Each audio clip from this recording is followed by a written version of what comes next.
जय शनिदेव गुरुजी। जय शनि। आजकल YouTube में बहुत सारे उपाय बताए जाते हैं, तो क्या YouTube के जो उपाय बताए जाते हैं वो घर में सुख शांति लाते हैं? बेटे, हमारे जितने भी महर्षि हुए हैं उन्होंने हमें ग्रंथ भी बहुत दिए हैं, और जो काम की बातें थी, स्वर विज्ञान अलग से दिया है, ज्योतिष अलग से दिया है, अंक विज्ञान अलग से दिया है, बहुत सारे विज्ञान हमें प्रदान किए हैं।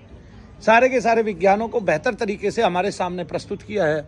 आपने देखा होगा, इनमें कोई भी एक लाल किताब है, वो भी पता नहीं मुझे किसने लिखी है किसने नहीं लिखी है, लेकिन कोई भी ग्रंथ ऐसा नहीं है जो उपाय बताता हो।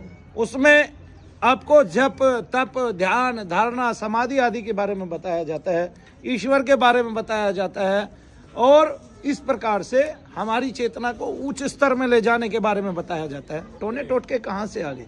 आप लोग त्वरित उपाय ढूंढते हैं कि कहीं से धन मिल जाए, सभी के मन में यही रहता है। ये संसार है, जीवात्मा जो है वो क्या कहते हैं, परमात्मा की तरफ नहीं चल के वो जीव क्या सोचता है, क्योंकि वो प्रकृति से जुड़ गया, जड़ प्रकृति से जुड़ गया, इसके संसाधनों को खोजने के बारे में सोचता है, उनके भोग के बारे में सोचता रहता है। दिन रात उसके मन में यही सब चलता रहता है, और इस तरह से उसको शांति तो मिलती नहीं, वो अशांति को प्राप्त होता है। तब उस अशांति को प्राप्त होता हुआ वो ऐसे शॉर्टकट उपाय समझता है कि ये सब मेरे जीवन में आ जाएं, ये जल्दी जल्दी मेरे जीवन में घटित हो जाए, मुझे दुनिया की सारी गाड़ियां भोगने के लिए मिले, सारी गाड़ियां चलाने के लिए मिले, मुझे नौकर चाकर मिले, मैं इस तरह महलों में रहूं, मैं इस तरह रहूं, मुझे सब जो मेरी मंशा है वो मुझे प्राप्त हो जाए। तो ये इन उपायों से कदापि ये प्राप्त नहीं होते।